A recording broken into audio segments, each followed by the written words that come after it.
നീ ആയിരിക്കുന്നത് ഇവിടെ അല്ല എന്നുള്ള ബോധ്യത്തോടെ പള്ളിക്കകത്തോട്ട് കയറാവുള്ളേ. നീ പള്ളിക്കകത്തോട്ട് കയറിയാൽ ഇതൊരു പേടകം പോലെയാ എൻ്റെ പ്രിയമുള്ളവരെ, ഇതൊരു പേടകം പോലെയാ. പിന്നെ നിന്നെ ഇവിടുന്ന് കർത്താവ് കൂട്ടിക്കൊണ്ടു പോകുക. പിന്നെ ഇവിടുത്തെ സ്പേസ് ഇല്ല, ടൈമില്ല. കർത്താവിൻ്റെ ജനനം മുതൽ സ്വർഗാരോഹണം വരെയുള്ള സംഭവങ്ങളിലേക്ക് നീ അങ്ങ് ആയിത്തീരുക. ഈ ഒരു ബോധ്യം നമ്മുടെ ജീവിതത്തിലുണ്ടെങ്കിൽ കരഞ്ഞുകൊണ്ടല്ലാതെ വിശുദ്ധ കുർബാന അർപ്പിക്കാൻ നമുക്ക് പറ്റില്ല. കരഞ്ഞുകൊണ്ടല്ലാതെ. അച്ഛനിത് പഠിപ്പിച്ചത് കൊണ്ട് ആർക്കും ഇങ്ങനെ ഒരു ബോധ്യം ഉണ്ടാകുമെന്ന് ഒരു ചിന്ത, ഒരു തെറ്റിദ്ധാരണ അച്ഛനില്ല. നിങ്ങളോട് ഒരു കാര്യം മാത്രമേ അച്ഛൻ ആവശ്യപ്പെടുന്നുള്ളൂ. നിങ്ങളൊന്ന് ആഗ്രഹിക്കണേ. ഈ വിശുദ്ധ കുർബാനയിൽ പൂർണ്ണ മനസ്സോടെ ഒന്ന് പങ്കുചേരാൻ, ഇത് വിശുദ്ധ കുർബാന ശരിക്കും കർത്താവാണെന്ന് തിരിച്ചറിയാനുള്ള കണ്ണ് തരാൻ ഒന്ന് ആഗ്രഹിക്കണേ. കർത്താവ് തരും. നീ അങ്ങനെ തിരിച്ചറിഞ്ഞാലേ പറ്റുള്ളൂ, അല്ലാതെ ആര് പഠിപ്പിച്ചാലും പറ്റുകയില്ല. എൻ്റെ പ്രിയമുള്ളവരെ, അച്ഛൻ ഇങ്ങനെ ഈ ഒരു ബോധ്യമൊന്നും ഇല്ലാതിരുന്ന ആളാ. അച്ഛൻ ഇങ്ങനത്തെ ബോധ്യമൊന്നും ഇല്ലാതിരുന്ന ആളാ. തമ്പുരാൻ കർത്താവ് ചില കാര്യങ്ങൾ പഠിപ്പിച്ചത് കൊണ്ട് മാത്രമാണ് ഇതിനെക്കുറിച്ച് മാത്രം അച്ഛൻ പ്രസംഗിക്കുന്നേ. അല്ലാതെ തമാശയൊക്കെ പറഞ്ഞ് പലതിനെക്കുറിച്ചും പ്രസംഗിക്കാൻ പറ്റും. നിന്റെ പ്രാർത്ഥനയ്ക്ക് കർത്താവ് ഉത്തരം തരുന്ന സ്ഥലമാണ്. കർത്താവിന്റെ പരസ്യ ജീവിതകാലത്ത് ആളുകൾ അവന്റെ അടുക്കേക്ക് ചെന്നതുപോലെ നിന്റെ ആവശ്യങ്ങൾ മുഴുവൻ അവിടെ പറയണേ. വിശുദ്ധ കുർബാനയുടെ സമയത്ത് നമുക്കെന്തെങ്കിലും നമ്മുടേതായിട്ട് കൂട്ടിച്ചേർക്കാൻ അനുവാദമുള്ള 1-2 സ്ഥലങ്ങളേ ഉള്ളൂ. അതിലൊരു പ്രധാനപ്പെട്ട സ്ഥലമാണ് കാർശുസ പ്രാർത്ഥന എന്ന് പറഞ്ഞാൽ നമ്മുടേതായിട്ടുള്ള പ്രാർത്ഥനകൾ ആഡ് ചെയ്യാൻ. എല്ലാ വിശുദ്ധ കുർബാനയ്ക്കകത്ത് പ്രാർത്ഥനയ്ക്കകത്തോട് നമുക്ക് വേറൊന്നും ആഡ് ചെയ്യാൻ പറ്റുകയില്ല. 1-2 സ്ഥലത്ത് മാത്രം. ഒന്ന് ഈ കാർശുസ പ്രാർത്ഥന, മറ്റൊന്ന് സമാധാനാശംസ കഴിയുമ്പോൾ ഡിപ്റ്റിക്സ് എന്ന് പറയുന്ന സ്ഥലമുണ്ട്. മരിച്ചവർക്ക് വേണ്ടിയും ജീവിച്ചിരിക്കുന്നവർക്ക് വേണ്ടിയിട്ടുള്ള പ്രാർത്ഥനയുടെ സമയം. ഈ 2 സ്ഥലങ്ങളിലാണ് നമുക്ക് കൂട്ടിച്ചേർക്കാൻ അനുവാദമുള്ള സ്ഥലങ്ങൾ. നമ്മുടെ എല്ലാ പ്രാർത്ഥനകളും, നമ്മുടെ എല്ലാ നിയോഗങ്ങളും ആ കാർശുസ പ്രാർത്ഥന ശുശ്രൂഷ നമുക്ക് ചൊല്ലിത്തരുമ്പോൾ സമൂഹം മുഴുവൻ ഒന്ന് ചേർന്ന് കർത്താവേ ഞങ്ങളോട് കരുണയുണ്ടാകണേ, കർത്താവേ ഞങ്ങളുടെ പ്രാർത്ഥന കേൾക്കണേ എന്ന് പ്രാർത്ഥിക്കുന്ന സമയത്ത് നമ്മുടെ എല്ലാ ആഗ്രഹങ്ങളും സമർപ്പിക്കണേ. അത് വെറുതെ ആക്കി കളയല്ലേ. കർത്താവിന്റെ പരസ്യ ജീവിതകാലത്ത് നിന്റെ മുമ്പിൽ കർത്താവ് നിന്നുകൊണ്ട് നിന്നെ അനുഗ്രഹിക്കാൻ നീ കർത്താവിന്റെ മുമ്പിലേക്ക് നിന്റെ നിയോഗങ്ങൾ കൊടുക്കുന്ന സമയമാത്.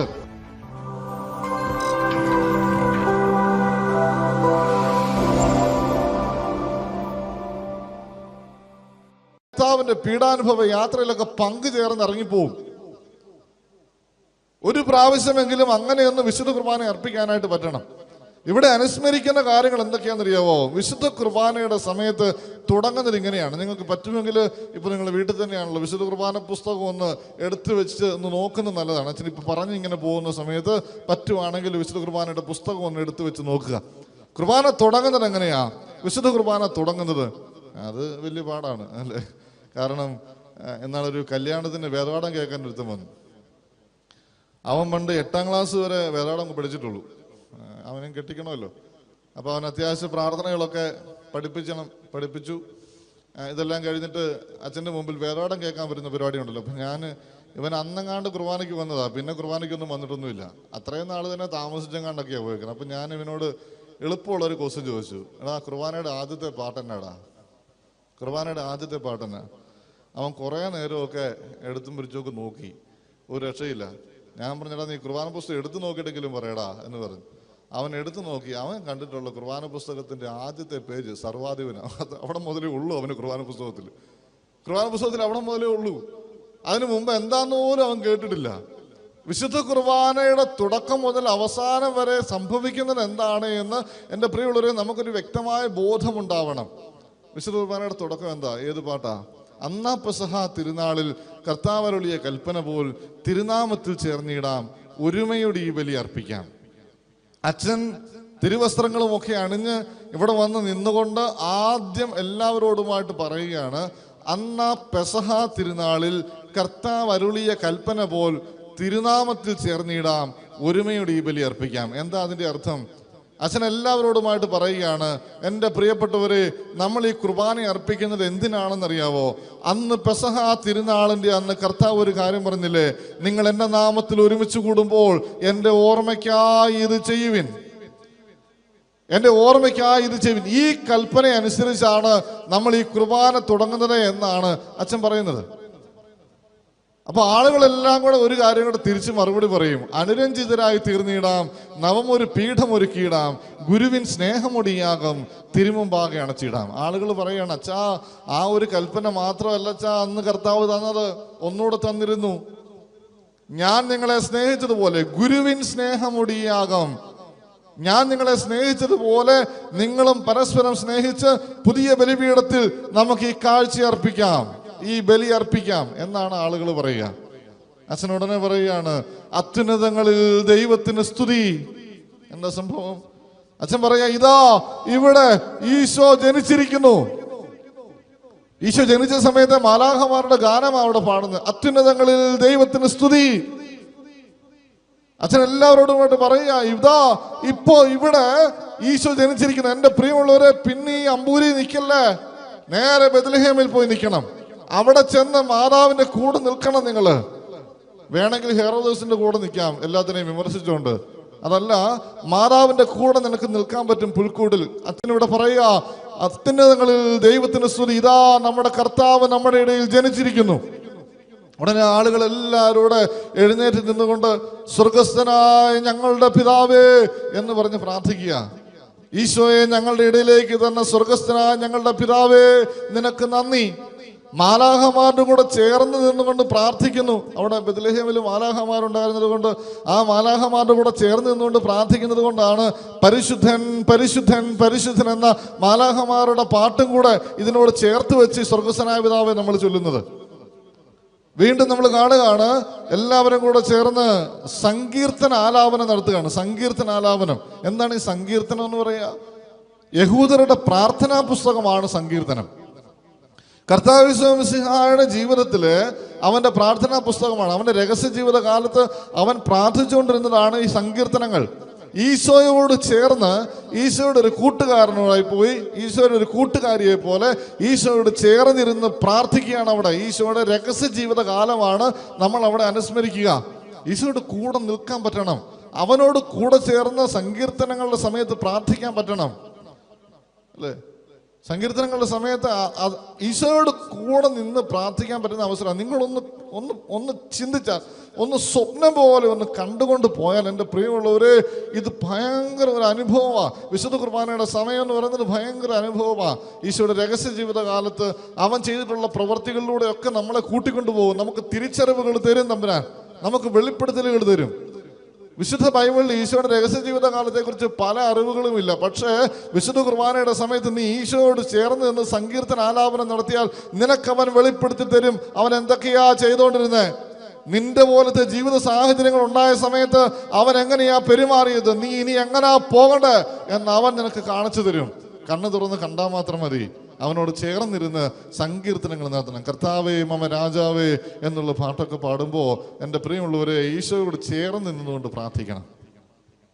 സർവാധിപനാം കർത്താവേ എന്നുള്ള പാട്ട് പാടി വിരിയൊക്കെ തുറക്കും. വിരിയൊക്കെ തുറന്ന് പ്രകാശമാനമായിട്ടുള്ള സ്വർഗത്തിന്റെ പ്രതീകം നമുക്ക് കാണിച്ചു തരിക. ഈ വിരി തുറക്കുന്നതും ആ പാട്ട് പാടുന്നതും പ്രകാശം വരുന്നതും ഒക്കെ എൻ്റെ പ്രിയമുള്ളവരെ ഈശോ മിശിഹായുടെ മാമോദീസായ അവിടെ സംഭവിക്കുന്നത്. ഈശോയുടെ മാമോദീസ വേളയിലേക്ക് നമ്മളെ കൂട്ടിക്കൊണ്ടു പോകുക. അവിടെ ചെന്ന് നിൽക്കണം. ഈശോയുടെ കൂടെ ചേർന്ന് നിന്ന് നമ്മുടെ മാമോദീസ നമുക്ക് ആചരിക്കാനായിട്ട് പറ്റണം.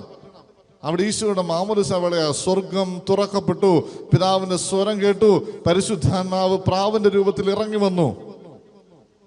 കണ്ണ് തുറന്ന് ഇവിടെ നിൽക്കുമ്പോൾ അതൊന്ന് കാണണം. ജോർദാൻ നദിക്കരയിൽ പോയി നിൽക്കണം.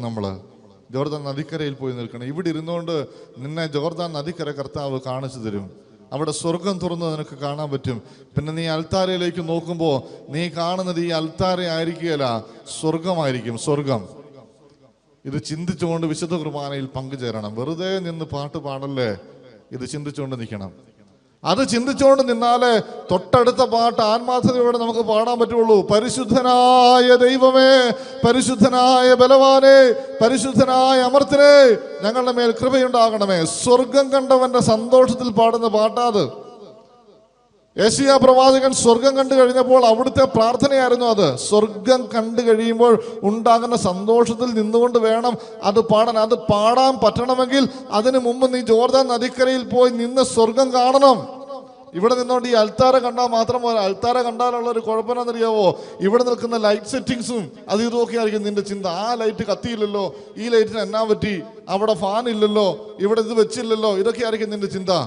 ജോർദാൻ നദിയിൽ കരയിൽ ഈശോയോടൊപ്പം നിന്ന് നീ മാമോദിസായിൽ പങ്കു ചേർന്നാലുണ്ടല്ലോ, നീ സ്വർഗം കാണും. ഇത് തുറക്കുമ്പോ നീ അറിയാതെ പാടിപ്പോകും, പരിശുദ്ധനായ ദൈവമേ, പരിശുദ്ധനായ ബലവാനെ, പരിശുദ്ധനായ അമർത്തിനെ എന്ന്.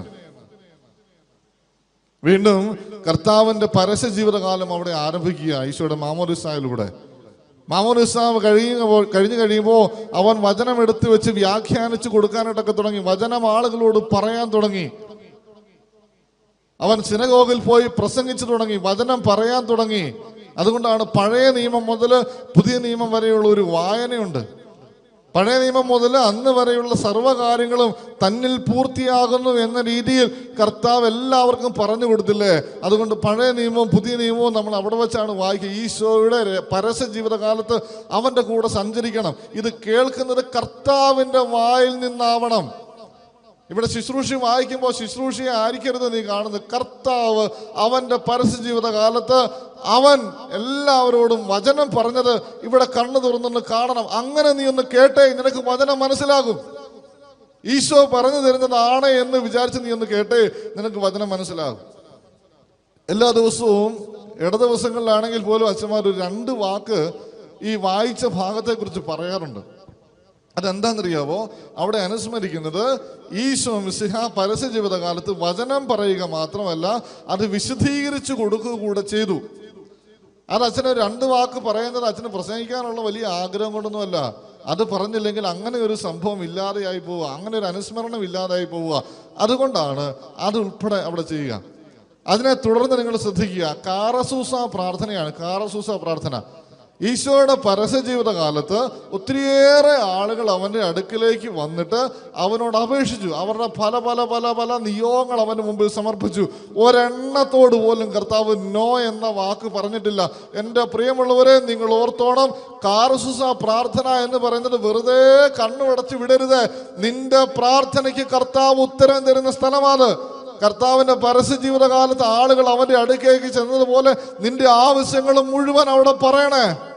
നിന്റെ ആവശ്യങ്ങൾ മുഴുവൻ അവിടെ പറയണേ. വിശുദ്ധ കുർബാനയുടെ സമയത്ത് നമുക്കെന്തെങ്കിലും നമ്മുടേതായിട്ട് കൂട്ടിച്ചേർക്കാൻ അനുവാദമുള്ള 1-2 സ്ഥലങ്ങളേ ഉള്ളൂ. അതിലൊരു പ്രധാനപ്പെട്ട സ്ഥലമാണ് കാറസൂസ പ്രാർത്ഥന എന്ന് പറഞ്ഞാൽ നമ്മുടേതായിട്ടുള്ള പ്രാർത്ഥനകൾ ആഡ് ചെയ്യാൻ. എല്ലാ വിശുദ്ധ കുർബാനയ്ക്കകത്ത് പ്രാർത്ഥനയ്ക്കകത്തോട് നമുക്ക് വേറൊന്നും ആഡ് ചെയ്യാൻ പറ്റുകയില്ല.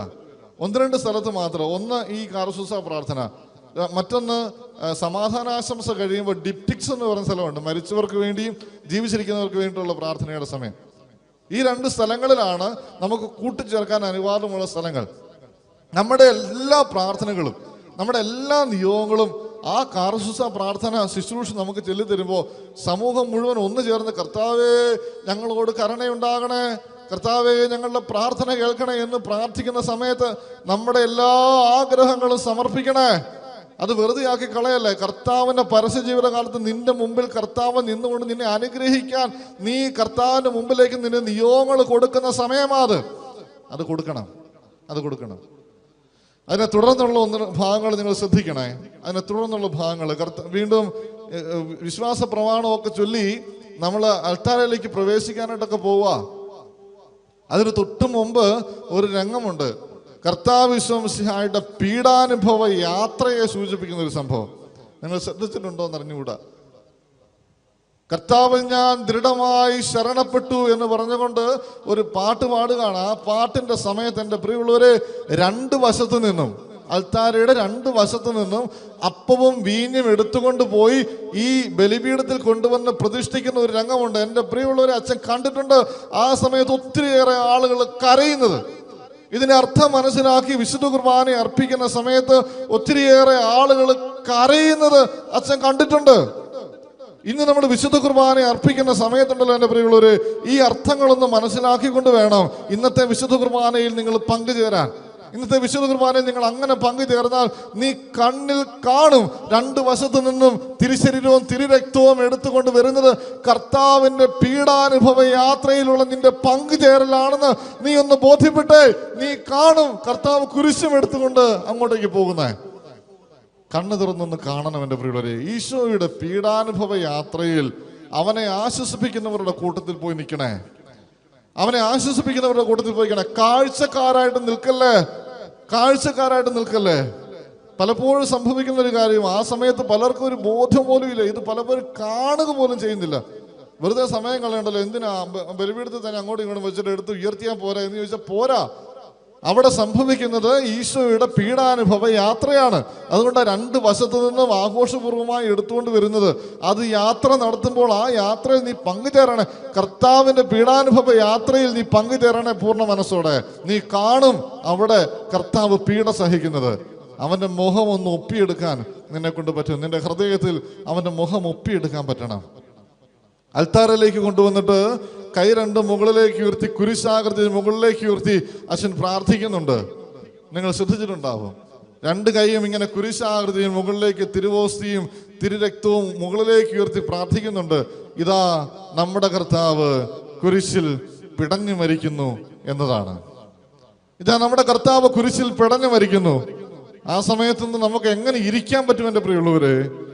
നമ്മുടെ ദേവാലയത്തിലൊക്കെ നമുക്ക് എങ്ങനെ അങ്ങനെ ഇരിക്കാൻ പറ്റും? കർത്താവ് എനിക്ക് വേണ്ടി കുരിശിൽ പീഡ സഹിച്ചിതാ മരിക്കുന്നു എന്ന് നിന്നെ ഉയർത്തി കാണിക്കുക. അവിടെ വീണ്ടും അത് താഴേക്ക് ഇറക്കി വന്ന് 3 പ്രാവശ്യം മുട്ടിയിട്ട് ശ്വാസപ്പായെടുത്ത് വെച്ച് മൂടും. 3 മണി സമയം അവൻ മരിച്ച് അടക്കം ചെയ്യപ്പെട്ടു. ശ്വാസപ്പാൻ കൊണ്ട് മൂടുന്നത് അതിനുവേണ്ടി അടക്കം ചെയ്യപ്പെട്ടു. അച്ഛനത് പറയുന്നത് എന്താണെന്നറിയാമോ? വിശുദ്ധ കുർബാനയിൽ ഇതൊക്കെ വെറുതെ ഒരു ആംഗ്യങ്ങളല്ല. ഇതൊന്നും വെറുതെ ഒരു ആംഗ്യങ്ങളല്ല. കർത്താവിന്റെ ജീവിതത്തിൽ സംഭവിച്ചിട്ടുള്ള കാര്യങ്ങൾ പ്രതീകങ്ങളിലൂടെ അവതരിപ്പിക്കുക.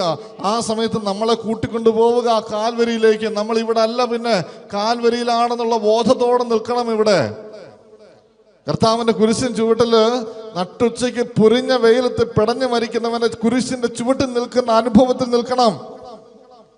വിശുദ്ധ കുർബാന വെറുതെ അങ്ങനെ പോകാനുള്ളതല്ല എൻ്റെ പ്രിയമുള്ളവരെ. വെറുതെ അങ്ങ് പോകാനുള്ളതല്ല. ഈശോയുടെ കൂടെ യാത്ര ചെയ്യാനുള്ളതാ. ഈശോയുടെ കൂടെ യാത്ര ചെയ്യാൻ. നിങ്ങളുടെ വിചാരങ്ങൾ ഉന്നതത്തിലേക്ക് ഉയരട്ടെ എന്ന പ്രാർത്ഥനയോട് ഈ മൂടിയിട്ടിരിക്കുന്ന ശ്വാസപ്പായ എടുത്ത് ചുറ്റും വയ്ക്കും. നമ്മുടെ വിചാരങ്ങളും വികാരങ്ങളും പ്രാർത്ഥനകളും ഒക്കെ സ്വർഗത്തിലേക്ക് ഉയർത്തുവാൻ നമുക്ക് മുമ്പ് കർത്താവിതാ ഉദ്ധാനം ചെയ്തു എന്ന് പറയാൻ. കർത്താവിതാ ഉദ്ധാനം ചെയ്തു. അത്രയും സംഭവങ്ങൾ അനുസ്മരിക്കുമ്പോൾ എൻ്റെ പ്രിയമുള്ളവര്, പിന്നെ വിശുദ്ധ കുർബാനയുടെ കൂദാശ ഭാഗം തുടങ്ങിക്കഴിഞ്ഞു. അവിടെ ആകുമ്പോൾ കൂദാശ ഭാഗം തുടങ്ങിക്കഴിഞ്ഞു.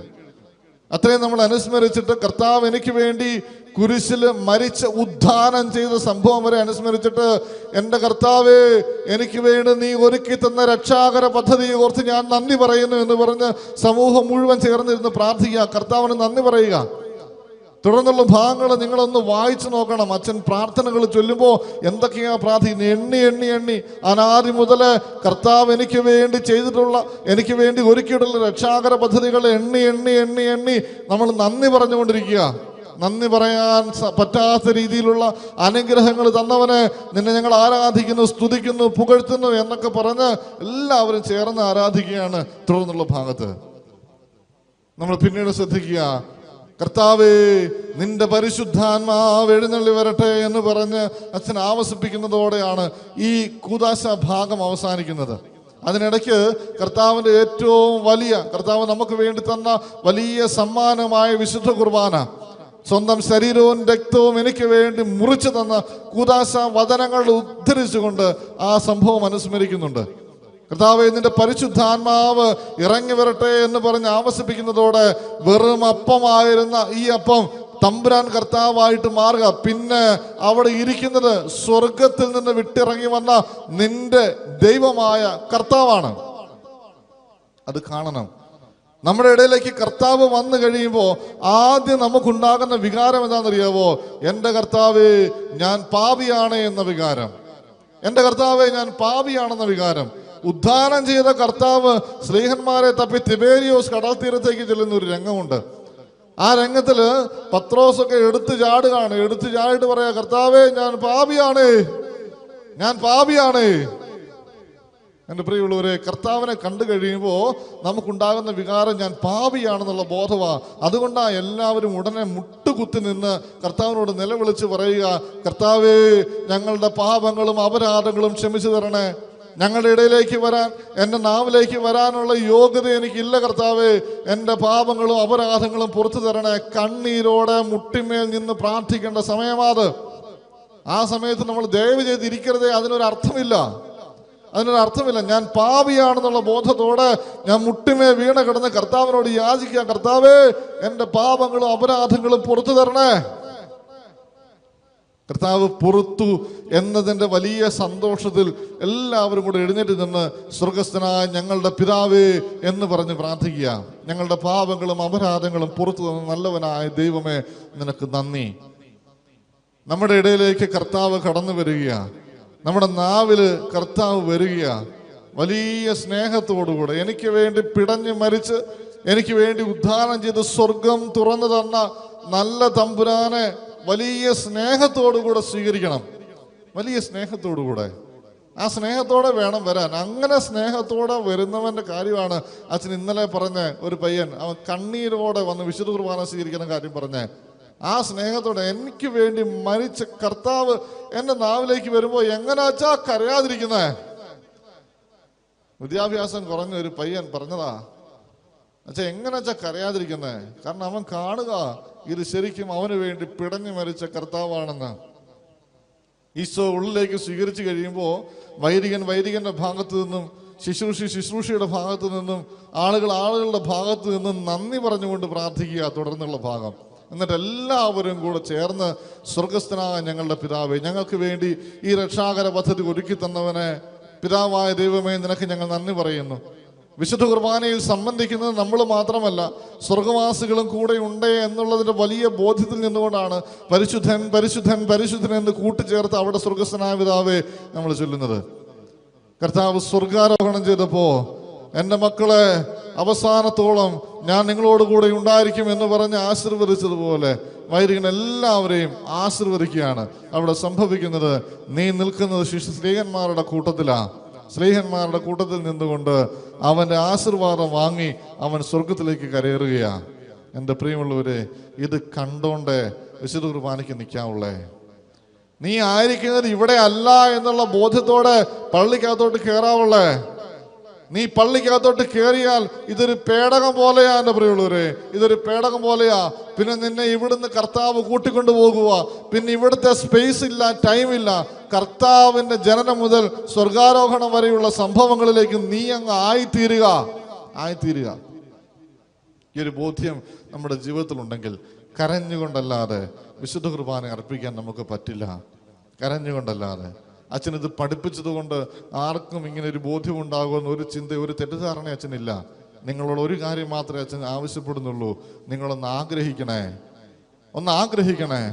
ഈ വിശുദ്ധ കുർബാനയിൽ പൂർണ്ണ മനസ്സോടെ ഒന്ന് പങ്കുചേരാൻ, ഇത് വിശുദ്ധ കുർബാന ശരിക്കും കർത്താവാണെന്ന് തിരിച്ചറിയാനുള്ള കണ്ണ് തരാൻ ഒന്ന് ആഗ്രഹിക്കണേ. കർത്താവ് തരും. നീ അങ്ങനെ തിരിച്ചറിഞ്ഞാലേ പറ്റുള്ളൂ, അല്ലാതെ ആര് പഠിപ്പിച്ചാലും പറ്റുകയില്ല. എൻ്റെ പ്രിയമുള്ളവരെ, അച്ഛൻ ഇങ്ങനെ ഈ ഒരു ബോധ്യമൊന്നും ഇല്ലാതിരുന്ന ആളാ. അച്ഛൻ ഇങ്ങനത്തെ ബോധ്യമൊന്നും ഇല്ലാതിരുന്ന ആളാ. തമ്പുരാൻ കർത്താവ് ചില കാര്യങ്ങൾ പഠിപ്പിച്ചത് കൊണ്ട് മാത്രമാണ് ഇതിനെക്കുറിച്ച് മാത്രം അച്ഛൻ പ്രസംഗിക്കുന്നത്.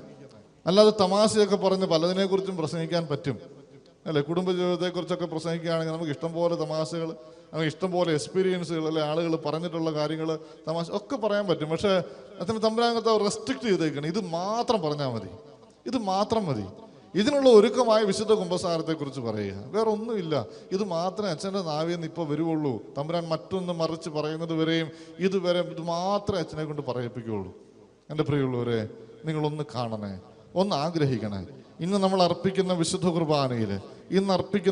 കുർബാനയിൽ പൂർണ്ണ മനസ്സോടുകൂടെ നിങ്ങൾ പങ്കുചേരണേ.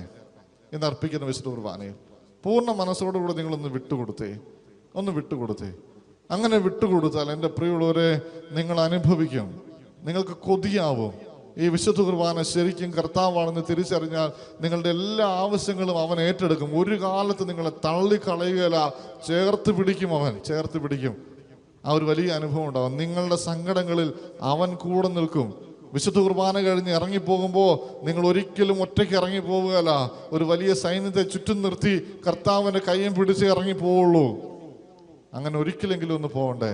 ഈ വിശുദ്ധ കുർബാന സ്ഥാപിക്കാൻ കർത്താവ് ഒത്തിരി സഹിച്ചിട്ടുണ്ട് എൻ്റെ പ്രിയമുള്ളവരെ. ഈ അപ്പമായി നിന്റെ ഉള്ളിലേക്ക് വരാൻ കർത്താവ് ഒത്തിരി സഹിച്ചിട്ടുണ്ട്. നിനക്ക് ചിന്തിക്കാവുന്ന വേദനയല്ല അവൻ സഹിച്ചിട്ടുള്ള വേദന. നിനക്ക് ചിന്തിക്കുന്നതിനെക്കാട്ടിലും അപ്പുറത്ത് നിൽക്കുന്ന ഒരു വേദന കർത്താവ് സഹിച്ചിട്ടാ ഈ അപ്പമായി നിന്റെ മുമ്പിലിരിക്കുന്നത്. സ്നേഹിച്ച് കൊതി തീരാഞ്ഞിട്ടാ അവൻ ഇങ്ങനെ ഒന്നായിത്തീരുക. സ്നേഹിച്ച് കൊതി തീരാഞ്ഞിട്ട്. അത്രയ്ക്കും നിന്നോട് സ്നേഹമാ എൻ്റെ പ്രിയമുള്ളവർ.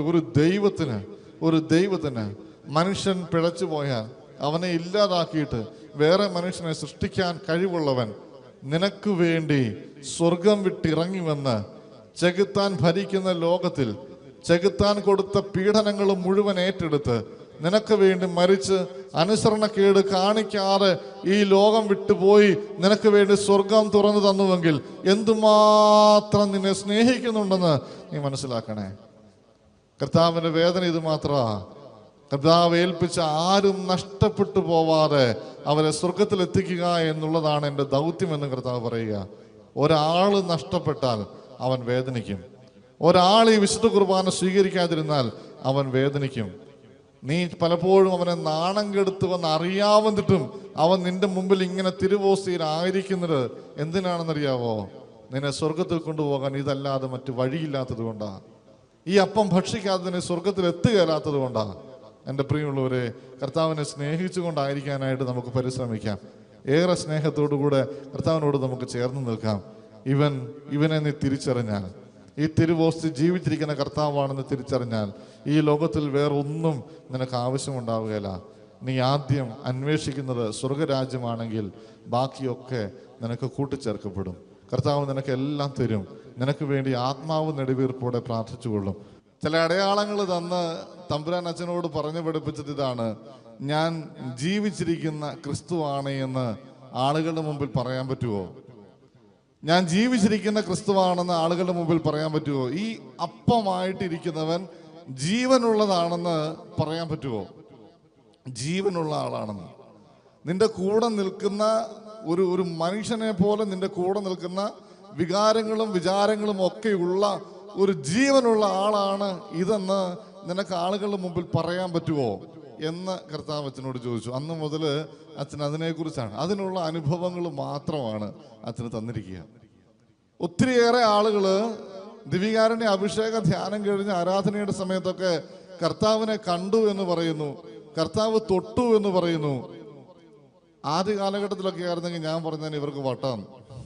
കർത്താവ് തൊട്ടു, കർത്താവ് അടുത്തൂടെ പോയി, അത് ധ്യാനത്തിൻ്റെ ആ സൗണ്ട് ഇഫക്റ്റിൻ്റെ ഒക്കെ ഏതാണ്ടൊക്കെ ആയിരിക്കും എന്നൊക്കെയാണ് ഞാൻ ഒരു കാലഘട്ടം വരെയും മനസ്സിലാക്കിക്കൊണ്ടിരുന്നത്. പക്ഷേ ഇത് ജീവനുള്ള കർത്താവാണെന്നും നീ ആഗ്രഹിച്ചാൽ, നീ കാണാൻ ആഗ്രഹിച്ചാൽ നിന്റെ വീട്ടിൽ വന്ന് താമസിക്കുന്ന കർത്താവാണെന്നും എനിക്ക് മനസ്സിലായിട്ടുണ്ട്.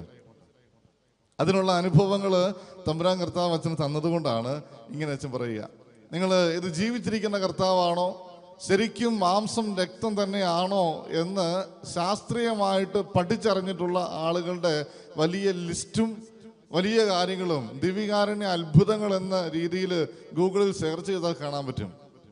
അത് ശാസ്ത്രപരമായിട്ട് അറിയുന്ന കാര്യങ്ങൾ, ശാസ്ത്രീയമായി തന്നെ തെളിയിക്കപ്പെട്ട, കർത്താവ് തെളിയിച്ചു തന്ന അനുഭവങ്ങൾ. ചില സ്ഥലങ്ങളിലൊക്കെ വിശുദ്ധ കുർബാനയാകുന്ന ഈ അപ്പം ആരാധനയുടെ സമയത്തുമൊക്കെ അല്ലെങ്കിൽ വിശുദ്ധ കുർബാനയുടെ സമയത്തുമൊക്കെ പെട്ടെന്ന് മാംസവും രക്തവും ഒക്കെ ആയിട്ട് മാറുന്നു.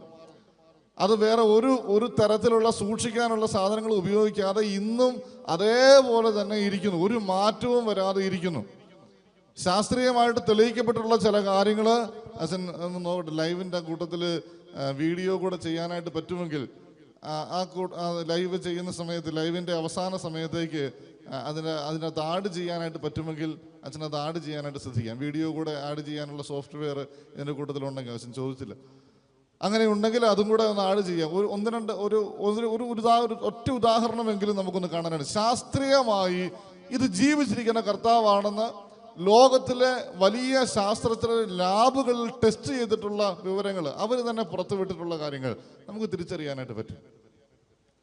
പക്ഷേ വിശ്വാസത്തിന്റെ കണ്ണിലൂടെ ഇത് തമ്പുരാൻ കർത്താവാണെന്ന് നീ തിരിച്ചറിയണോ? ഇത് തിരിച്ചറിയണോ? അവൻ വിചാരിച്ചാലല്ലാതെ പറ്റില്ല. അതാണ് എൻ്റെ കാര്യം. കർത്താവ് ശാസ്ത്രീയമായി നമുക്ക് തെളിയിക്കാൻ പറ്റും, അതിനുള്ള കാര്യങ്ങൾ കർത്താവ് തന്നെ തെളിയിച്ചിട്ടുണ്ട്. പക്ഷെ വിശ്വാസത്തിന്റെ കണ്ണിലൂടെ നിനക്ക് ഈ തിരുവോസ്തിയിൽ വാഴുന്നവൻ ജീവിച്ചിരിക്കുന്ന, നിനക്ക് വേണ്ടി പിടഞ്ഞു മരിച്ച കർത്താവാണെന്ന് തിരിച്ചറിയാൻ പറ്റണമെങ്കിൽ അതിനൊരൊറ്റ വഴിയേ ഉള്ളൂ, പിതാവായ ദൈവം തിരുമനസ്സാകണം. അല്ലാതെ മറ്റൊരു വഴിയില്ല. യോഹന്നാന്റെ സുവിശേഷം 6-ാം അധ്യായം മുഴുവൻ കർത്താവ് വിശുദ്ധ കുർബാനയെ കുറിച്ച്, സ്വർഗത്തിൽ നിന്ന് ഇറങ്ങി വന്ന ജീവനുള്ള അപ്പം, കേട്ടോണം, സ്വർഗത്തിൽ നിന്ന് ഇറങ്ങി വന്ന ജീവനുള്ള അപ്പം, അതിനെക്കുറിച്ച് പഠിപ്പിക്കുന്ന ഭാഗമാണ് യോഹന്നാന്റെ സുവിശേഷം 6-ാം അധ്യായം മുഴുവൻ. ഇതാരെയാണെന്നറിയോ പഠിപ്പിക്കുന്നത്?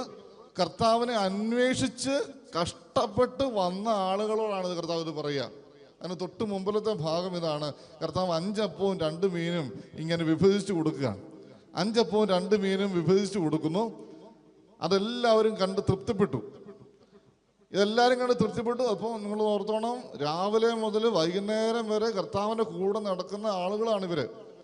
അപ്പോൾ അവര് വിശക്കുന്നുണ്ട് എന്ന് കർത്താവ് തോന്നിയിട്ട് കർത്താവ് തന്നെ ഇനിഷ്യേറ്റീവ് എടുത്താണ് അവർക്ക് വേണ്ടി ഭക്ഷണമൊക്കെ കൊടുക്കുന്നത്. അത്രയും സമയം അവർ വിട്ടുപോകുന്നില്ല. അത്രയും തീക്ഷ്ണതയോടെ കർത്താവിൻ്റെ വായിൽ നിന്ന് വരുന്ന വചനങ്ങളും അവൻ കാണിക്കുന്ന അടയാളങ്ങളും അത്ഭുതങ്ങളും ഒക്കെ കാണാൻ വേണ്ടി ദാഹിച്ചിരിക്കുന്ന ആളുകൾ.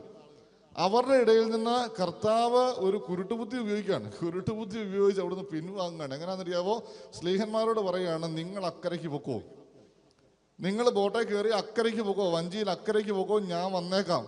കർത്താവ് അതുവഴിയൊക്കെ നടന്നിട്ട് അവസാനം ഇവർ കണ്ടില്ല, അല്ലെങ്കിൽ ഇവർ ഉറങ്ങിയെന്ന് തോന്നിയപ്പോഴാകാം, കടലിന് മീതെ കൂടെ നടന്ന്, കാരണം കർത്താവ് ഇവരുടെ കൂടെ പോവുകയാണെങ്കിൽ കർത്താവും പോയെന്നറിഞ്ഞ് ഇവരും പുറകെ വരുമല്ലോ, അത് വരാതിരിക്കാൻ കർത്താവ് കടലിന് മീതെ കൂടെ നടന്ന് ഇവരുടെ അടുത്തെത്തി. അവരക്കരയ്ക്ക് പോയി. അവിടെ മറ്റു വള്ളങ്ങളൊന്നും ഇല്ലായിരുന്നു. ഈ മനുഷ്യർ ചെയ്ത പ്രവൃത്തി നോക്കണം. പിറ്റേ ദിവസമായപ്പോ കർത്താവ് പോയി എന്നറിഞ്ഞിട്ട് ഇവര് കരയെ കൂടെ ഓടി ഇക്കരയ്ക്ക് വന്ന ജനത്തോടാണ് കർത്താവ്, ഞാൻ സ്വർഗത്തിൽ നിന്ന് ഇറങ്ങി വന്ന ജീവനുള്ള അപ്പമാണ് എന്ന് പറയുന്നത്. പറഞ്ഞു തുടങ്ങുമ്പോൾ അവർ കർത്താവിനോട് ചോദിക്കുന്ന കാര്യം, കർത്താവെ അങ്ങനെയാണെങ്കിൽ ഞങ്ങൾക്ക് ഈ അപ്പം എപ്പോഴും തരണേ. അവർ തലേദിവസം കഴിച്ച ഫുഡ് പോലെയാണെന്നാണ് അവർ വിചാരിച്ച്. കർത്താവ് ഈ അപ്പം എപ്പോഴും തരണേ. കർത്താവ് പറഞ്ഞു, ദേ ഇത് എപ്പോഴും ഒന്നും വേണ്ട, എപ്പോഴും ഒന്നും തരേണ്ട കാര്യമൊന്നുമില്ല. എൻ്റെ അടുത്തേക്ക് വരുന്നവന് പിന്നെ ഈ ലോകത്തിൻ്റെതായിട്ടുള്ള ഒരു ദാഹവും ഉണ്ടാവുകയില്ല, ലോകത്തിൻ്റെതായിട്ടുള്ള ഒരു വിശപ്പും ഉണ്ടാവുകയില്ല.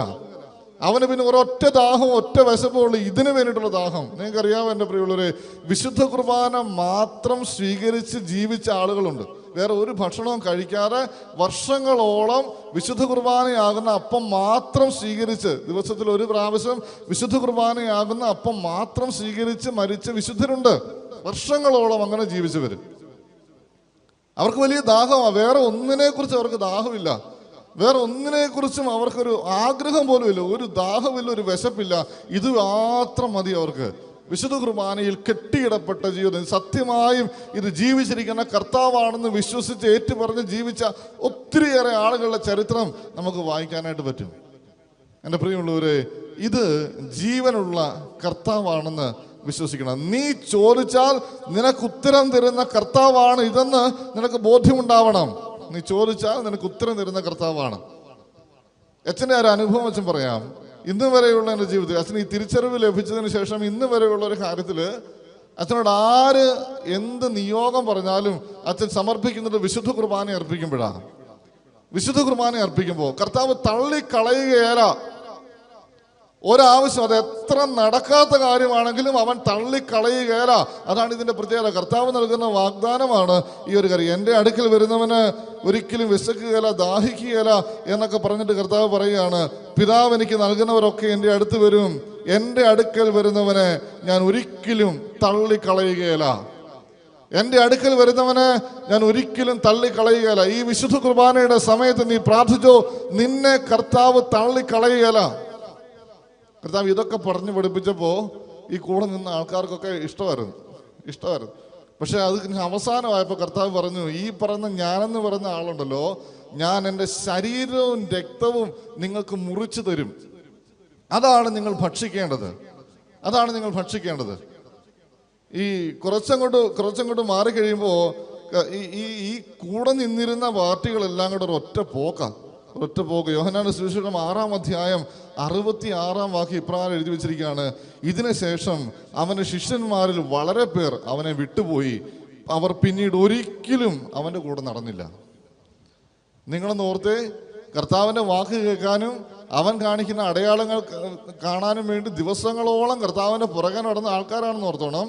കർത്താവ് ഇത് പറഞ്ഞ് പഠിപ്പിച്ചപ്പോൾ, ഞാൻ എൻ്റെ ശരീരവും രക്തവും നിങ്ങൾക്ക് മുറിച്ച് തരാൻ പോവുകയാണ്, ഇത് ഭക്ഷിച്ചെങ്കിലേ നിങ്ങൾക്ക് ജീവൻ ഉണ്ടാവുകയുള്ളൂ എന്ന് പറഞ്ഞ് പഠിപ്പിക്കുമ്പോൾ അവിടെ നിന്നിരുന്ന ഒരു ഭൂരിപക്ഷം പേരും അവർ പിരിഞ്ഞു പോവുകയാണ്. പിന്നീട് ഒരിക്കലും, ബൈബിള് പറയാണ്, പിന്നീട് ഒരിക്കലും അവർ അവനെ അനുഗമിച്ചില്ല. കർത്താവ് എന്ന് പറഞ്ഞ വാട മക്കളെ ഞാൻ ഇത്തിരി സോഫ്റ്റ് ആക്കി പറയാം എന്നൊന്നും പറഞ്ഞില്ല. കർത്താവ് പറഞ്ഞ കാര്യം എന്താണെന്നറിയാവോ? ഇതാണ് ഞാൻ പറഞ്ഞത്, എൻ്റെ പിതാവിനാൽ ആകർഷിക്കപ്പെട്ടിട്ടല്ലാതെ ഒരുത്തനും എൻ്റെ അടുക്കിലേക്ക് വരാൻ പറ്റില്ല. വിശുദ്ധ കുർബാനയ്ക്ക് നിനക്ക് എല്ലായിടത്തോട്ടും പോകുന്ന പോലെ പോകാൻ പറ്റുമല്ല. ധ്യാന കേന്ദ്രത്തിൽ നിനക്ക് പോകാം, ധ്യാനിക്കാൻ പോകാം, എല്ലാം ശരിയാണ്. പക്ഷെ വിശുദ്ധ കുർബാനയ്ക്ക് തീക്ഷ്ണതയോടെ നിനക്ക് അണയാനായിട്ട് പറ്റണോ? പിതാവിന്റെ ആകർഷണ വലയത്തിനുള്ളിൽ നിൽക്കണം. അല്ലെങ്കിൽ ഇതുപോലെ ബോറൻ പരിപാടി വേറെ ഇല്ലാന്ന് പറഞ്ഞ് നീ ഇട്ടേച്ചു പോകും. ഇത് നിനക്ക് ഭയങ്കര ബുദ്ധിമുട്ടായിരിക്കും. പിതാവ് നിന്നെ ആകർഷിച്ചാലല്ലാതെ വിശുദ്ധ കുർബാനയിലേക്ക് മാത്രം അടുക്കാൻ പറ്റുകയില്ല. കർത്താവ് ബാക്കിയുള്ളവരെ തിരിച്ചു വിളിക്കാനോ ഒന്നും പോയിട്ടില്ല. കൂടെ അത് കഴിഞ്ഞിട്ട് കൂടെ നിന്നിരുന്നമാരോട് കർത്താവ് ചോദിക്കുകയാണ്, നിങ്ങൾക്ക് പോണോ? പത്രോസ് പറയും, നിത്യജീവന്റെ വചനം നിന്റെ പക്കലുണ്ടല്ലോ, ഞങ്ങൾ എങ്ങോട്ട് പോകാനാ? അവർ മാത്രമേ പിന്നെ അവിടെ ഉള്ളൂ. വളരെ ആഗ്രഹിച്ചും ദാഹിച്ചും ഒക്കെ വചനം കേൾക്കാനും ഒക്കെ ആയിട്ട് വന്ന ആൾക്കാരാ. പക്ഷെ വിശുദ്ധ കുർബാനയെ കുറിച്ച് പറഞ്ഞ് പഠിപ്പിക്കുമ്പോൾ ഒന്നും ഗ്രഹിക്കാൻ പറ്റിയില്ല. അവരിട്ടേച്ചു പോയി. പിന്നീട് ഒരിക്കലും തിരിച്ചു വരാൻ പറ്റാത്തതുപോലെ അവരിട്ടേച്ചു പോയി. എൻ്റെ പ്രിയമുള്ളവരെ, ഈ വിശുദ്ധ കുർബാനയിലേക്ക് ആകർഷിക്കപ്പെടണമെങ്കിൽ വെറുതെ ഒന്നും നടക്കുകയില്ല. അത് ആഗ്രഹിക്കണം. ആഗ്രഹിച്ച് കർത്താവിന്റെ അടുക്കലേക്ക് ചേർന്ന് നിന്നാൽ കർത്താവ് അവന്റെ ആകർഷണ വലയത്തിൽപ്പെടുത്തി നിന്നെ അങ്ങോട്ട് ചേർക്കും. നിന്റെ ആഗ്രഹം ഒരു പ്രധാനപ്പെട്ട കാര്യമാണ്. സക്കേവൂസിന്റെ ഒക്കെ സംഭവം എന്ന് പറയും. കർത്താവിന്റെ സ്വഭാവം എന്താണെന്നറിയാവോ? നീ ഒരു സ്റ്റെപ്പ് അങ്ങോട്ട് വെച്ചാൽ 4 സ്റ്റെപ്പ് കർത്താവ് ഇങ്ങോട്ട് വെക്കും. അതാണ് കർത്താവിന്റെ സ്വഭാവം. ഒരു സ്റ്റെപ്പ് നീ അങ്ങോട്ട് വെച്ചാൽ കർത്താവ് 4 സ്റ്റെപ്പാണ് ഇങ്ങോട്ട് വെക്കുന്നത്. ഒന്നിനൊന്നല്ല, 1ന് 4 തിരിച്ചിങ്ങോട്ട് വെക്കും. സക്കേവൂസിന്റെ ഒക്കെ സംഭവം നമുക്കറിയാം. സക്കേവൂസ് വെറുതെ ഒന്ന് കാണാൻ ആഗ്രഹിച്ചുള്ളൂ. കർത്താവിന്റെ വീട്ടിൽ പോയി പുറത്തു. കർത്താവിന്റെ വീട്ടിൽ പോയി അവനെ വിളിച്ച് താഴെ ഇറക്കിയിട്ട് പറഞ്ഞു, ഞാൻ നിന്റെ വീട്ടിൽ താമസിക്കാൻ വരിക, അങ്ങോട്ട് പോയേക്കുക. എൻ്റെ പ്രിയമുള്ളവരെ, ഞാനിപ്പോ ഇത് പറഞ്ഞു കഴിഞ്ഞപ്പോൾ നമ്മൾ ഓർക്കുകയാണ്, അയ്യോ എന്നെ പിതാവ് ആകർഷിക്കാത്തത് കൊണ്ടായിരിക്കും ഞാൻ കുർബാനയ്ക്ക് വരാത്തത്. പിതാവ് ആകർഷിക്കണമെങ്കിൽ അതിന്റെ 1ാമത്തെ സ്റ്റെപ്പ് നീ ആഗ്രഹിക്കണം എന്നുള്ളതാ. നീ ആഗ്രഹിക്കണം. ഈ വിശുദ്ധ കുർബാന ശരിക്കും കർത്താവാണെന്ന് തിരിച്ചറിയണമെന്ന് നിനക്ക് ആഗ്രഹമുണ്ടോ? നീ ഒന്ന് ആഗ്രഹിച്ച് കർത്താവ് തിരിച്ചറിവ് തരും. അല്ലാതെ എത്ര വലിയ ബുദ്ധിയുള്ളവനും ഇത് തിരിച്ചറിയാൻ പറ്റുകയില്ല. ബാക്കി എല്ലാവർക്കും ഇതൊരു ഇടർച്ചയ്ക്ക് കാരണമാണ്. വിശുദ്ധ കുർബാന ഒരച്ഛൻ, വെറുതെ സാധാരണക്കാരനായ ഒരു അച്ഛൻ, നമ്മുടെയൊക്കെ നാട്ടിൽ തൊട്ടടുത്ത വീട്ടിലെ ഒരു ചെറുക്കൻ, അവനൊരു സുപ്രഭാതത്തിൽ വിളിയാന്നും പറഞ്ഞൊരു പോക്ക് 12 കൊല്ലം കഴിഞ്ഞ് അച്ഛനായിട്ട് തിരിച്ചു വരുന്നു. അവൻ നമ്മൾ എടുത്തോണ്ട് നടന്ന ചെറുക്കൻ ഒരു സുപ്രഭാതത്തില് കുറച്ച് പ്രാർത്ഥനയൊക്കെ ചൊല്ലിക്കഴിയുമ്പോൾ ഒരപ്പ ഈശോയായിട്ട് മാറുമെന്ന്. എൻ്റെ പ്രിയമുള്ളവരെ, ഇതാണ് ഒരു വലിയ അത്ഭുതം എന്ന് പറയുക. ഇതാണ് അത്ഭുതം. ഈ അത്ഭുതം കാണാൻ, ഈ അത്ഭുതം നമുക്കൊരിക്കലും ബുദ്ധി കൊണ്ട് വിവേചിച്ചറിയാനായിട്ട് പറ്റുകയില്ല. അത് കാണണമെങ്കിൽ കർത്താവ് കണ്ണ് തുറന്നു തരണം. നിങ്ങളൊന്ന് ഓർത്തോണം, എമ്മാവൂസിലേക്ക് പോയ ശിഷ്യന്മാർ പോവുകയാണ്. അവരുടെ കൂടെ ഈശോ നടക്കുകയാണ്. 3 കൊല്ലക്കാലം അവർ കണ്ടിട്ടുള്ള ഈശോ അവരുടെ കൂടെ നടക്കുകയാണ്. വചനമൊക്കെ പറയുന്നുണ്ട്. പഴയ ശൈലിയിൽ തന്നെയാണ് പറയുന്നത്. കർത്താവ് അവരെ നേരത്തെ പഠിപ്പിച്ചുകൊണ്ടിരുന്ന അതേ ശൈലിയിൽ തന്നെയാണ് വചനം പറഞ്ഞു കൊടുത്തുകൊണ്ടിരുന്നത്. പക്ഷേ അവിടെ ചെന്ന് കഴിഞ്ഞപ്പോൾ അവർ പറഞ്ഞു, ഇന്ന് ഞങ്ങളുടെ കൂട്ടത്തിൽ വസിക്കണേ. അവിടെ വെച്ച് കർത്താവ് അപ്പം മുറിച്ച് കൊടുത്തു. എന്നിട്ട് ഒരു കാര്യം കൂടെ ചെയ്തു, അവരുടെ കണ്ണ് തുറന്നു കൊടുത്തു. നമ്മൾ വിചാരിക്കുന്ന പോലല്ല, കർത്താവ് കണ്ണ് തുറന്നു കൊടുത്താലേ ഇത് തിരിച്ചറിയാൻ പറ്റുള്ളൂ. ജീവനുള്ള കർത്താവാണെന്ന് തിരിച്ചറിയണമെങ്കിൽ കർത്താവ് കണ്ണ് തുറന്നു കൊടുക്കണം. കർത്താവ് കണ്ണ് തുറന്നു കൊടുത്ത ആളുകളുണ്ടല്ലോ, ഞാൻ കർത്താവിനെ കണ്ടു എന്ന് പറഞ്ഞാൽ ബാക്കിയുള്ളവർക്ക് ഒട്ടും വിശ്വസിക്കാൻ പറ്റുകയില്ല. ബാക്കിയുള്ളവർക്ക് ഒട്ടും വിശ്വസിക്കാൻ പറ്റുമല്ല. കാരണം നമുക്കത് വിശദീകരിച്ച് കൊടുക്കാനും പറ്റുമല്ല. കർത്താവിനെ ഈ തിരുവോസ്തിയിൽ കണ്ട ഒരാള് അതിനെക്കുറിച്ച് വിശദീകരിക്കാൻ നോക്കിയാൽ അവന്റെ നാക്കുകൊണ്ട് വിശദീകരിക്കാൻ പറ്റുമല്ല. അതാണ് അനുഭവം. മോശയുടെ സംഭവം നമുക്കറിയാമല്ലോ. മോശ ഈ കർത്താവിനോടൊക്കെ സംസാരിച്ചു. ഇതെല്ലാം കഴിഞ്ഞിട്ട് മോശ താഴേക്ക് ഇറങ്ങി വരികയാണ്. മോശ കർത്താവിനോട് സംസാരിച്ച് കഴിഞ്ഞപ്പോൾ മോശയ്ക്ക് തന്നെ ഒരു പേടി. താഴെ നിൽക്കുന്ന പാർട്ടികളൊക്കെ ഇച്ചിരി വിളഞ്ഞ പാർട്ടികളാണ്. അവർ നമ്മളെല്ലാം പറഞ്ഞാലൊന്നും അതേപോലെ തൊണ്ടതൊടാതെ വിഴുങ്ങൊന്നുമില്ല. അപ്പം മോശ കർത്താവിനോട് ചോദിക്കും, കർത്താവേ, കാര്യമൊക്കെ ശരിയാണ്, നമ്മൾ തമ്മിലുള്ള സംസാരമൊക്കെയാണ് ശരിയാണ്, പക്ഷേ അങ്ങോട്ട് താഴോട്ട് ചെല്ലുന്നവന്മാർ വിശ്വസിക്കണമല്ലോ, അതുകൊണ്ട് നിന്റെ ഷെയ്പ്പ് എന്താണെന്നൊന്ന് അറിഞ്ഞാൽ കൊള്ളാം, നിന്നെ എനിക്കൊന്ന് കാണണം. മോശ പറയാണ്, ദൈവമേ, നിന്നെ എനിക്കൊന്ന് കാണണം. മോശയോട് കർത്താവ് പറയും, എൻ്റെ പൊന്നു മോശ, നീ ചോദിക്കുന്നത് എന്നാ നിനക്കറിയാവോ? നിന്റെ കണ്ണുകൊണ്ട് നീ എന്നെ കണ്ടാൽ അപ്പോഴെ നീ മരിച്ചു പോകും. നിന്റെ നേത്രങ്ങൾ കൊണ്ട് നീ എന്നെ കണ്ടാൽ നിന്റെ കണ്ണിനും നിന്റെ ശരീരത്തിന് താങ്ങാൻ പറ്റുകയില്ല, നീ അപ്പോഴേ മരിച്ചു പോകും. എന്നിട്ട് മോശയോട് കർത്താവ് പറയാണ്, ഞാനൊരു കാര്യം ചെയ്യാം, ഞാൻ നിന്നെ ഒരു മലയിടുക്കിൽ കൊണ്ടുപോയി നിർത്താം, എന്നിട്ട് ഞാൻ കൈകൊണ്ട് നിന്റെ മുഖം മറച്ചു പിടിക്കും, ഞാനങ്ങ് ദൂരേക്ക് മാറിക്കഴിയുമ്പോൾ എൻ്റെ പിൻഭാഗം നീ ഒന്ന് കണ്ടു. എന്ത് രസമല്ലേ? നിങ്ങളൊന്ന് സ്വപ്നം കണ്ടു നോക്കണം. ഞാൻ ഈ ബൈബിളൊക്കെ വായിക്കുമ്പോൾ ചില സംഭവങ്ങളൊക്കെ ഇങ്ങനെ ഇരുന്നൊന്ന് വിഷ്വലൈസ് ചെയ്ത് നോക്കും, നല്ല രസമാണ്. മോശയെ കർത്താവ് പൊക്കിയെടുത്ത് ഒരു മലയുടെ ഇടുക്കി കൊണ്ടുപോയി നിർത്തി. ഇങ്ങനെ കണ്ണൊക്കെ മാത്രം പുറത്തു വരുന്ന രീതിയിലായിരിക്കും. മലയുടെ ഇടുക്കി കൊണ്ടുപോയി നിർത്തിയിട്ട് കർത്താവ് മറച്ചു പിടിച്ചിട്ട് അങ്ങ് ദൂരെ മാറിയപ്പോൾ ഒന്ന് തുറന്നു കൊടുത്തു. ഒരു സെക്കൻഡിന്റെ അംശമേ തുറക്കാൻ പറ്റുള്ളൂ. കണ്ണ് തുറക്കാൻ പറ്റില്ല. ഭയങ്കര ഒരു പ്രകാശമായിരുന്നു. അതിങ്ങനെയിട്ട് മോശ താഴോട്ട് ഇറങ്ങി വന്നു കഴിഞ്ഞപ്പോൾ ആളുകളെല്ലാം കൂടെ ഭയങ്കര ബഹളം. ആളുകൾ മോശയോട് പറയും, എൻ്റെ മോശ, നീ നിന്റെ മുഖം എന്തെങ്കിലും കൊണ്ടൊന്ന് മറച്ചേ, ഞങ്ങൾക്ക് നോക്കാൻ പറ്റുന്നില്ല, ഭയങ്കര പ്രകാശമാണ്, നോക്കാൻ പറ്റുന്നില്ല. ഇത് പറഞ്ഞറിയിക്കാൻ പറ്റാത്തതാണ് ദൈവത്തെ കാണുക എന്ന് പറയുന്ന അവസരം. നീ ഒന്ന് ആഗ്രഹിച്ചാൽ മതി, തമ്പുരാൻ കർത്താവ് നിന്റെ മുമ്പിൽ വരും. എനിക്ക് എൻ്റെ കർത്താവിനെ കാണണമെന്ന് വാശി പിടിച്ച ആളാണ് തോമാസ് ലീഹ. അവന്റെ മുമ്പിൽ കർത്താവ് ചെന്ന് നിന്നു കൊടുത്തു. ദേ കണ്ടോ, എന്നെ വേണം തൊട്ടോ, അതാ കർത്താവ് പറയാൻ. കാണണമെന്ന് ആഗ്രഹിച്ചവനെ വിളിച്ചു വരുത്തിയിട്ട് അവന്റെ വിലാവിൽ തൊടിയിപ്പിച്ചിട്ട് പറയാ, ദേണ്ടാ, ഇത് ഞാൻ തന്നെയാ. അതാ കർത്താവിന്റെ സ്വഭാവം. നീ ആഗ്രഹിച്ചാൽ, നീ ഒരു സ്റ്റെപ്പ് വെച്ച് ആഗ്രഹിച്ചാൽ നിന്റെ അടുത്തേക്ക് 4 സ്റ്റെപ്പുമായിട്ട് അവൻ വരും. വന്നാൽ അവൻ നിന്നെ ഒരിക്കലും തള്ളിക്കളയുകയല്ല.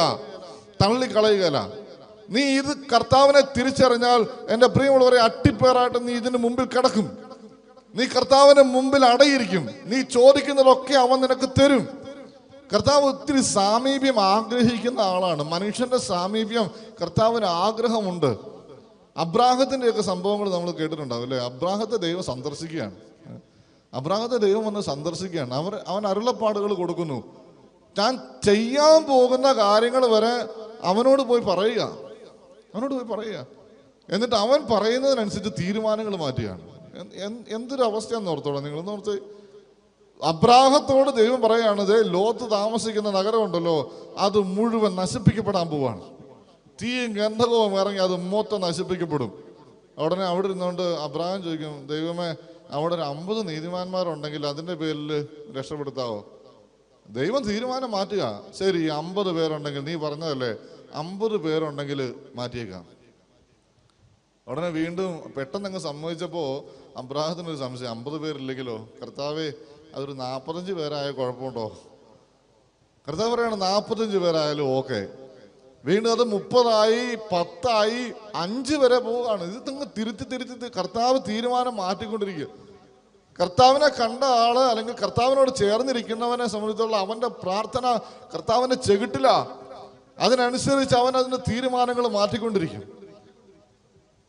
എൻ്റെ പ്രിയമുള്ളവരെ, വിശുദ്ധരായിട്ടുള്ള ആളുകൾക്കൊക്കെ ദൈവം അരുളപ്പാടുകൾ കൊടുക്കുന്നത് നിങ്ങൾ കേട്ടിട്ടുണ്ടാകും. ഈ കാലഘട്ടത്തിലും ഉണ്ട് ഒത്തിരിയേറെ ആളുകൾക്ക് കർത്താവ് അരുളപ്പാടുകൾ കൊടുക്കുന്നത്.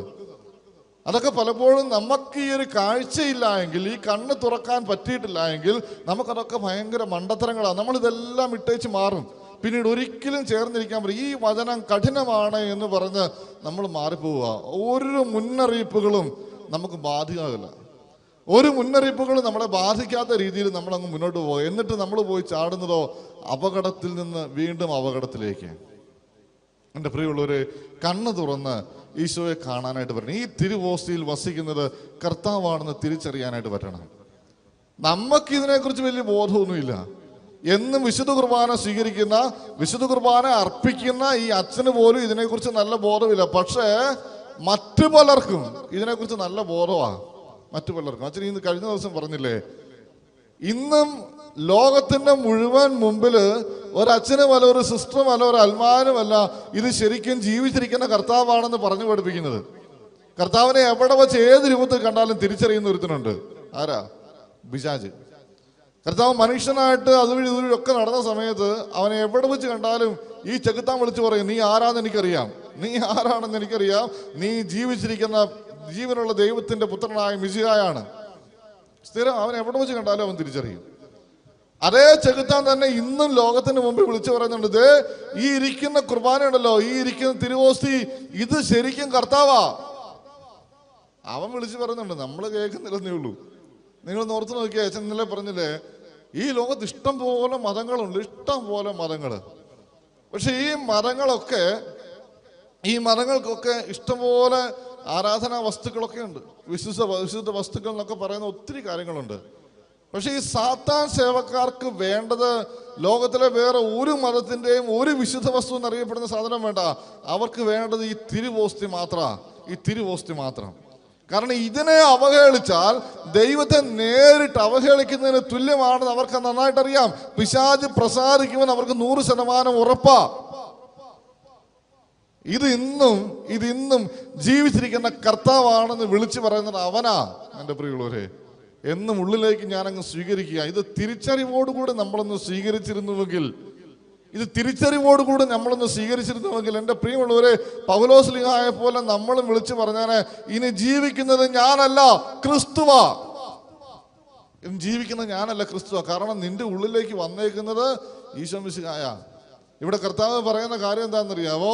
ഇത് ഭക്ഷിക്കുന്നവൻ എന്നിലും ഞാൻ അവനിലും വസിക്കും. അതൊരെന്തൊരു അത്ഭുതമല്ലേ എന്ന് പറഞ്ഞാൽ, സെയിം പൗലോസ്ലീഹാ ഇതാണ് വിളിച്ചു പറഞ്ഞ സാധനം. ഇനി ജീവിക്കുന്നത് ഞാനല്ല, ഞാൻ ക്രിസ്തുവിൻ്റെ അകത്താണ് ജീവിക്കുന്നത്. ഇനി നടക്കുന്നത് ഞാനല്ല, ഈശോയാ നടക്കുന്നത്. ഇനി ചിന്തിക്കുന്നത് ഞാനല്ല, ഈശോയാ ചിന്തിക്കുന്നത്. ഇനി എന്തെങ്കിലും കാര്യങ്ങൾ ചെയ്യുന്നത് ഞാനല്ല, ഈശോയാ ചെയ്യുന്നത്. എൻ്റെ പ്രിയമുള്ളവരെ, അത്ഭുതം പ്രവർത്തിക്കാനുള്ള കഴിവ് തന്ന ഈശോ അങ്ങോട്ട് വിടുന്നത്. കാരണം എന്താണെന്നറിയാമോ? ഇനി പിന്നെ വിശുദ്ധ കുർബാന കഴിഞ്ഞ് ഇവിടുന്ന് ഇറങ്ങുമ്പോൾ പിന്നെ ജീവിക്കുന്നത് നീയല്ല, കർത്താവാ. നമ്മൾ ശ്രദ്ധിച്ച് വായിക്കുമ്പോൾ നമുക്കത് മനസ്സിലാകും. വിശുദ്ധ കുർബാന നീ സ്വീകരിക്കുമ്പോൾ, ഈ അപ്പം നീ ഭക്ഷിക്കുമ്പോൾ, നീ എന്നിലും ഞാൻ നിന്നിലും. കർത്താവ് എന്നിൽ വസിക്കുന്നുണ്ട്. അതേസമയം ഞാൻ ഇവിടുന്ന് മാറി കർത്താവിൻ്റെ ഉള്ളിലുമാണ് വസിക്കുന്നത്. ഈ ഒരു ബോധ്യം നമുക്കുണ്ടാവണം. ഇതിന് വേണ്ടിയിട്ട് അച്ഛൻ പഠിപ്പിക്കാനൊന്നും പറ്റുകയല്ല എൻ്റെ പ്രിയമുള്ളവരെ.